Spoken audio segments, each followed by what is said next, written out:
atípicas, né? No caso do Gabriel, que tem síndrome de Down, a gente espera que tenha já uma demora um pouquinho maior. Como é que é isso? Quais são as diferenças, assim, que eles podem ter?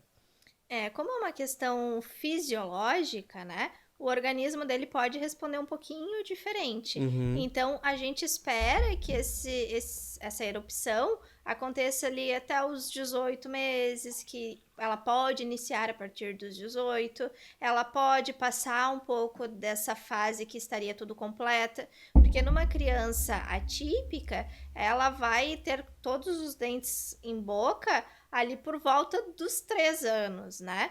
Uma criança típica, ela pode ter essa erupção completa um pouquinho mais tarde. Então, se chegar uma criança com 4, 5 e às vezes até um pouquinho mais, uhum, e não tiver com toda a dentição, a gente ainda pode ir acompanhando, porque uhum. não é uma regra, né? Então, a gente não tem como saber com que idade o Gabriel, por exemplo, vai estar com todos os dentes em boca. Aham. A gente vai ter que ir acompanhando, mas a gente já tem uma resposta positiva, que a gente já tá com alguns dentinhos, né? Uhum, E isso, nesse caso, é mais importante do que qual dente está nascendo primeiro, do que quantos dentes ele vai ter. O uhum. importante é que ele tenha para que ele possa fazer uma boa mastigação, né?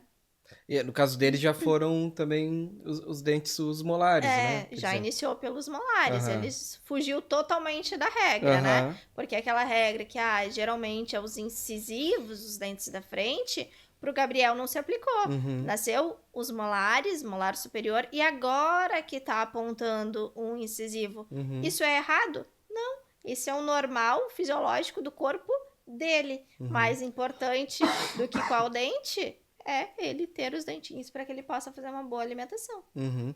E tu destacou que eles podem ter um formato, às vezes, diferente também? Sim, eles podem ter formato diferente, às vezes pode ter uma diferença também nessa coloração, né? Uhum, Entre outros fatores que a gente encontra dentro da cavidade bucal do síndrome de Down, né? Como, por exemplo, o tamanho da língua. É uma língua que é um pouco maior. Às uhum, vezes são pacientes que têm um pouquinho menos de saliva na boca, eles tendem a ter essa boca um pouquinho mais seca, uhum, né? Então são coisas que podem acontecer. Pode ter dente a menos, pode ter dente a mais. Então são alterações que a gente já sabe que pode acontecer nesse paciente. uhum. O importante é ficar acompanhando mesmo. O importante é ficar acompanhando. E até porque num paciente muito pequeno, a gente não vai estar expondo ele à radiografia sem necessidade Sim, para só pra. saber se ele tem o dente. Não vai Aham, fazer diferença pra gente pegar um raio-x e olha só, o Gabriel tem os dentes, tá, Tiago? Tá, o que que esse raio-x nos ajudou? Nada. uhum, Então, se é pra gente acompanhar com raio-x sem necessidade, a gente acompanha clinicamente que a gente vai estar vendo e a função do dente vai estar. uhum.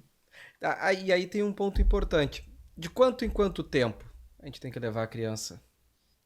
Nesses casos onde a gente está fazendo um acompanhamento, os 6 meses é uma regra que é bem aceita, Aham, né? Mas cada criança vai ter um período ideal dessa reconsulta.